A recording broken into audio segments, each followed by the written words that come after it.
Good evening. You're very welcome to Rugby Tonight Facebook Live, a very special Facebook Live because we are on the road.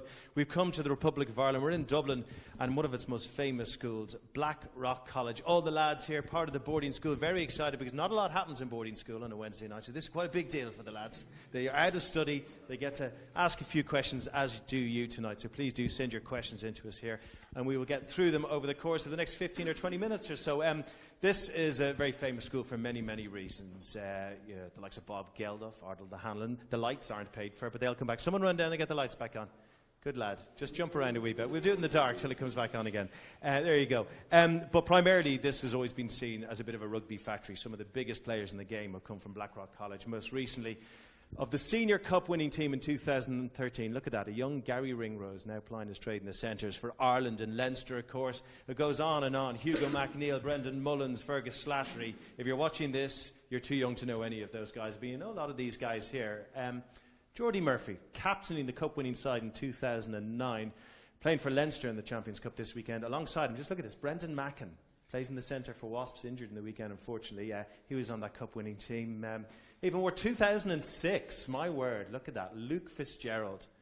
He was quite a player in school. He went on to get capped for Ireland in the Autumn Internationals after leaving school. He was so young. And Ian Madigan, who's now playing his rugby in Bristol, of course, alongside him there. So many familiar names. And it doesn't stop there. There's another familiar name, familiar to all of you watching BT Sport and love your rugby, of course, who has his picture on this wall somewhere. Brian O'Driscoll, your alma mater, Blackrock College. Where are you? The class of 96-ish and then properly 97. So back row, very unimportant. Back row corner. It's all to do with the positioning of where you are, your level of importance. So stuck in the corner, not very important to that year. Get down front row, close to the captain and the ball, more important that year. That was in 1997, and you won the cup that year, obviously, or else you wouldn't be up in the wall. Not that year, no. We won it in 96. No, beaten in the semi-final. I missed 4 drop goals, but let's not talk about that. You missed 4 drop goals? Yeah. Well done. This school, synonymous with rugby, particularly in Leinster, how much was it a part of your building blocks to your international career? Massive. I think it's all about, for me, it's all about the basics that you learn these days, be it at club or at school. I was lucky. I came across as a 12-year-old, having never played rugby before, and immediately it was clear and evident that this was a rugby-loving school. The history, the detail that they go into. I think the best way to put it is that we had 5 or 6 teams. My first, as a 12-year-old, 5 or 6 different teams from A's right through to E's, and the pickup of individuals, how much the school clearly loved it, but the level of support for the junior cup team at under 15 and then the senior cup team at under 18 was incredible. You get thousands of people, thousands of kids coming from school, past pupils as well, going to these games. Just speaks volumes for the history of the sport within Blackrock College. Thank goodness for the knee team, or I would never have played any rugby in Blackrock College, where I was a student as well. You came in at 12. I bet you wore a wine-coloured jumper, did you? The newbies always wore the wine-coloured jumpers. No, they got rid of them in the 80s. Did they? Well, you're that, lads. Yeah, that's what we're dealing with here. So, lads, no study tonight. That's excellent. But extra study tomorrow night. While you're here, we'll get a few questions from me, if you don't mind. We'll start with yourself. Do you have a question for Brian here? I hold the mic, okay? I hold the mic. I went to college to hold this microphone. You're a few years ago. What's your question? Why did you not make Junior Cup? Good. Nice one for openers. Nice. So you didn't make Blackrock College Junior Cup team back in the day? No. How old are you?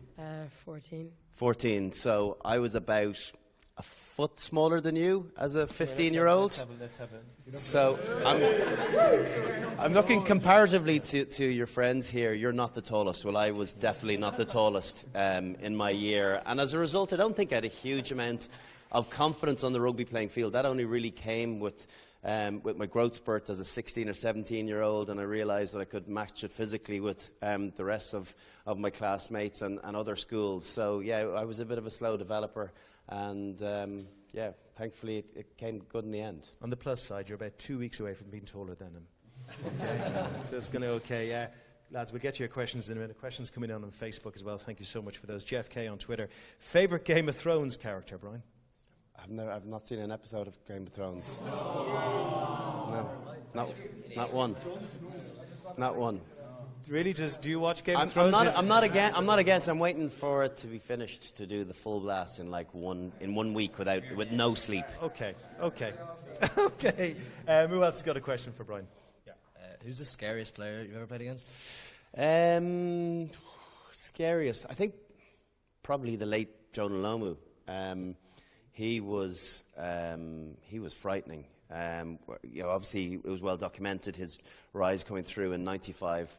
Before all of you were born, this guy changed the face of rugby. Came from the amateur game and the first few years of professionalism, and he just took the game by storm. Never before had we seen a winger who was 6'4" and 18 stone and could move and shift direction like he could. And I played against him a couple of times and had pretty limited success. Anytime he had the ball and it was one-on-one, he was going to get by you. And it was pretty daunting when anytime you did face him. So, yeah, I would have to pick him. You're getting a pat on the back there. Are you a winger as well? Used to be. And what happened? Seconds. Seconds happened. Any Champions Cup questions? Oh, okay. We'll let you have that, considering we gave you a hard time. Who do you think will win this year's Champions Cup? I don't know. I said at the start of the year, if the team that beats Saracens, I think, will have to win it. I think Sarries just looks so good this year. I think it'll be the same old teams back in the mix again. I think you'll probably see Munster in the knockout stages. Hopefully, my old team Leinster, Claremont back in it, the only team that, or maybe one of the teams that haven't won it before, that'll be back in the mix. But maybe the outside chance of La Rochelle doing something after their good finish in the top 14 last year. But I do think Sarries is still the team to beat. Incredible with La Rochelle. Ryan Lamb had a man-of-the-match performance on the weekend, had 5 different clubs in the Premiership. Didn't really click all the way. He's a bit of a maverick the way he plays. He can make a few big errors, but plays stunning rugby as well. It seems to be working in La Rochelle. What is it about French 10s, or what the French clubs want from their 10s? Well, you know what? There are actually so few French 10s. You look at the issues that France have had over the last decade or 15 years. They haven't been able to get a stable 10 in there. Tranduc has been in and out, one or two other names. Michalak has been in the mix, but they haven't really had a consistent 10 that's come through. Camille Lopez is probably the exception over the last couple of years. So there's been lots of foreigners playing over in France, particularly in the 10 jersey. You think about Wilkins at Gitto, these other names, Slade down in Pau. So Ryan Lamb going over there, sometimes it takes a few goes for you to properly fit in an organisation, and they like his style. You know, he's got a bit of a laissez-faire attitude, and that obviously works well with them. I think they're a really tightly knit group and club, and you can sense that he's really delivering and enjoying his rugby and his atmosphere down there, and it's lending itself well to big performances. Ian Madigan as well, of course, on the wall down here, went over to Bordeaux, now with Bristol. He might come back someday, you never know. James on Facebook, Gatland's law sets a 60 cap limit. Is that enough to stave off the riches of French and English clubs? Good question. Good question. In the short term, maybe not. I think you'll still have guys that will be tempted to go away, because you look at someone like Rhys Webb, and it's been well documented over the last couple of days that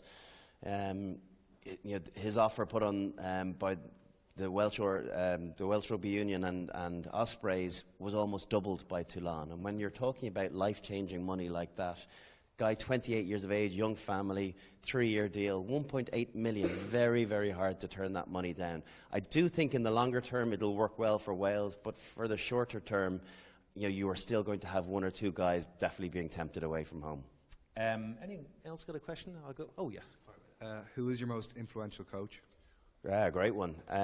Most influential coach. I've had some great coaches and some big coaches that taught me the basics I mentioned earlier here, but I definitely would say a guy called John McLean, who is another Terranure man, who played me in the centre. He said the Terranure word.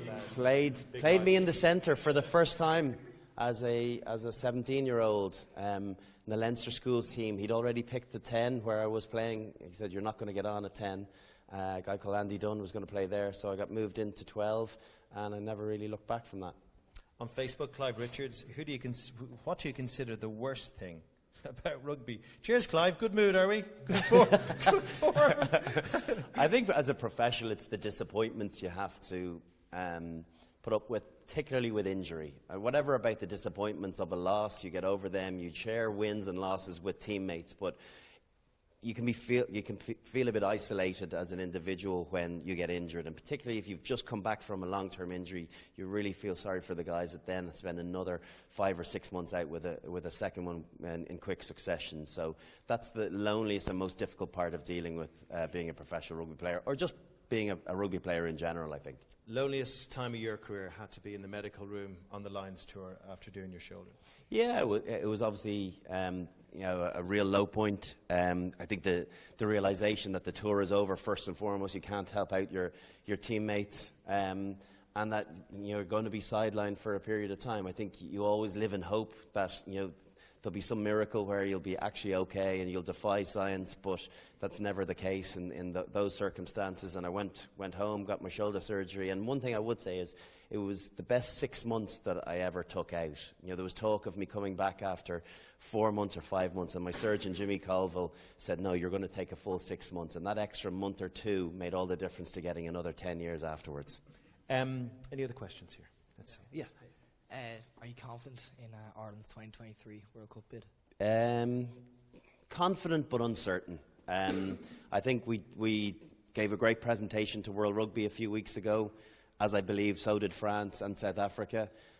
We've put our best foot forward. I think we really have done a great job, in both governments marrying together, and everyone is of the same opinion that we would do a great job here if we did get to host it. We just hope now World Rugby is due to decide on the 31st of this month as to what their recommendation is going to be, and I hope we're top of the pile. Another very serious question here, and from Rugby Ospreys on Twitter, and I don't mean to bring things down a bit, lads, at all, but would you rather fight 100 duck-sized horses or one horse-sized duck? It's a good question. 100 duck-sized horses. Yeah, 100 duck-sized horses. How would you do that? How would you? Duck-sized. Yeah. Stand on them. That's why your parents pay for your education. Stand on them. But I think it's just sheer size. They won't be able to pick on you simultaneously. I don't think they have the intellect to be able to all decide to have a go at you, whereas one guy, he'll just get pissed off against you and sheer size. I'd argue that maybe a horse-sized duck, you could kind of sidestep him, he'd kind of clumpy, wouldn't he? Or you just stand on his huge web foot and duck him. Good, I'm glad we...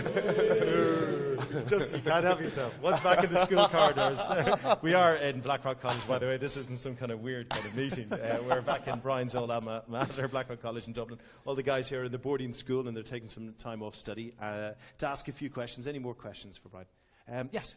Who was your biggest rivalry back in both your years at SCT?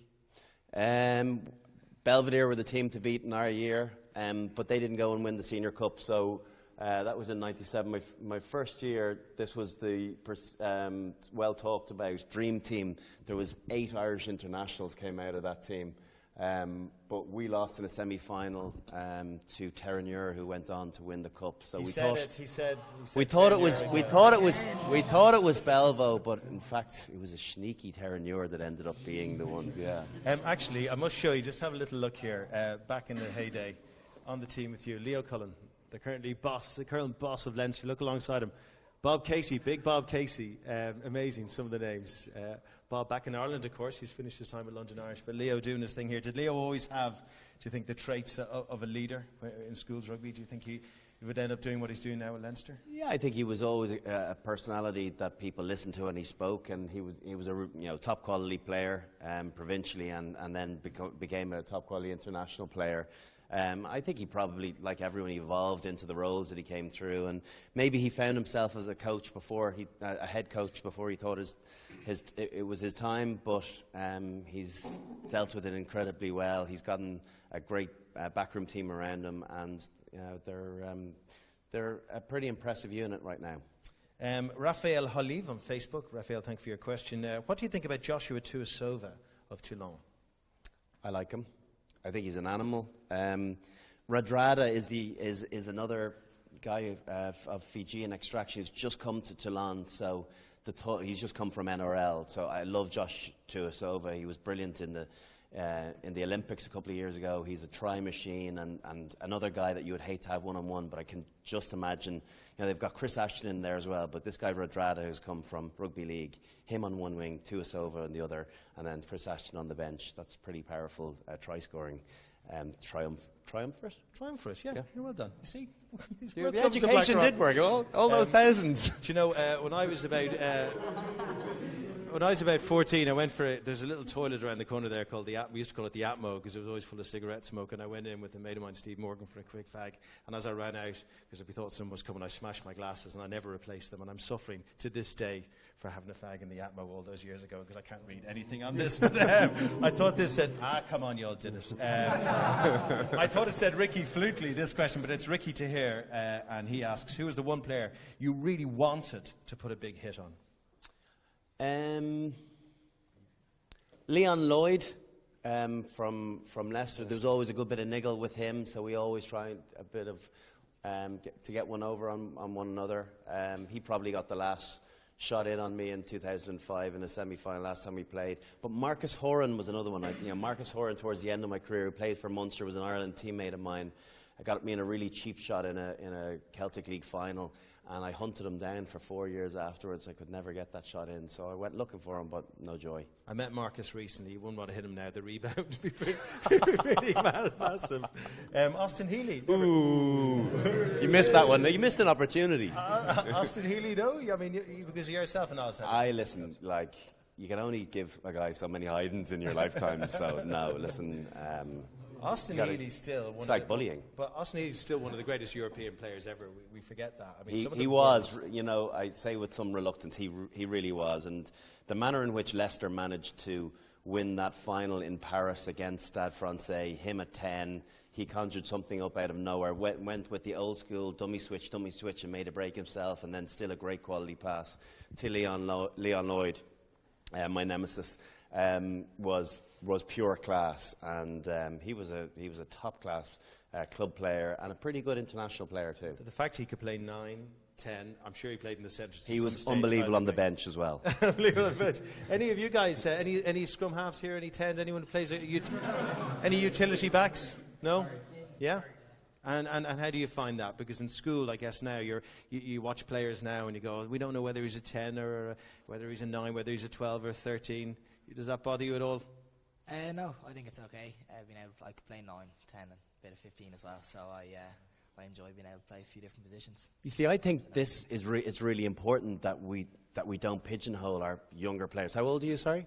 18. 18. So, you look at the French team, you look at guys like Damien Traille, who was able to play 10, 12, 15 for France. They don't necessarily have a position in France. And I think we get too caught up with just identifying early on what one specific position a player can be. You should be multifaceted, multi-skill orientated, and be able to play in a multitude of different positions. So, I appreciate you. 18. Repeating you're leaving? Yeah. Just a guess. He's also the club captain, or the school captain this year. Any other questions? Yeah. Was there any particular moments in your career when you thought you had to hang up your boots? Well, for the whole final year, I thought I was treading water. I was definitely on the wane, and I knew that it had to be my final year. Otherwise, I was going to do damage to some of the work that I'd done beforehand. And when the final did come, I think I was fortunate that we managed to win the Six Nations. So you leave people with good memories. But I was definitely on the decline. And likewise, again, we won in my final ever game for Leinster. We won the Celtic League, and I played 8 minutes and hobbled off. And I have to say, I was pretty relieved at the end of that I managed to get out of the game that had given me so much relatively unscathed. I remember coming to see your last game for Blackrock College, the rugby club, the senior rugby club. You were carded after 10 minutes. Big disappointment. I could only play 70 minutes those days. The crowd of 80 were visually disappointed. Alex Alderdice has asked a few questions here. We've only got time for one more question, so I'm going should really give him a question. Fair play to him. Do you think Jacob Stockdale should play on the wing for Ireland? I do. I think he's played himself into form. If you're picking players on form, I think a big statement in Ulster was that Andrew Trimble couldn't make it into their match day 23. Tommy Bowe's on the bench. So if you look at the informed wingers in Ireland at the moment, Keith Earls on recent performances, and definitely Jacob Stockdale. So I hope Joe Schmidt does exactly that and picks the guys that are really showing in the early part of the season. Have you enjoyed being back in school? Yeah, it's great. It's always great to come back here. I get invited back by Alan McGinty every so often to do the odd thing, and it's always fun seeing some of the haircuts along here. Not so much mine, spotty teenager, but I think there's so much history to the school that there's plenty more cups where that came from. Easy cheers. Know your audience. A bit of homework before we go, if you don't mind. Loads of rugby coming your way this weekend on BT Sport. Scarlets against Bath, though. First up, BT Sport 2, 7 p.m. on Friday. Sam Warburton is our guest for that one. That deserves a woo. That's a good woo. There you go. And lots more besides over the course of the weekend. 10 o'clock tonight, though. Rugby Tonight on tour. Sarah Elgin. Lads, come on, I know you're in boarding school. And Ugo Manya, anyone? They're going to be with you. Rugby Tonight at 10 p.m. They're coming to you from Topsham RFC. I hope you've enjoyed a little snoop around Blackrock College and listening to Brian's answers to your wonderful questions. Lads, thank you so much. Give yourself a round of applause. The young men from Blackrock College. Take care. Good night.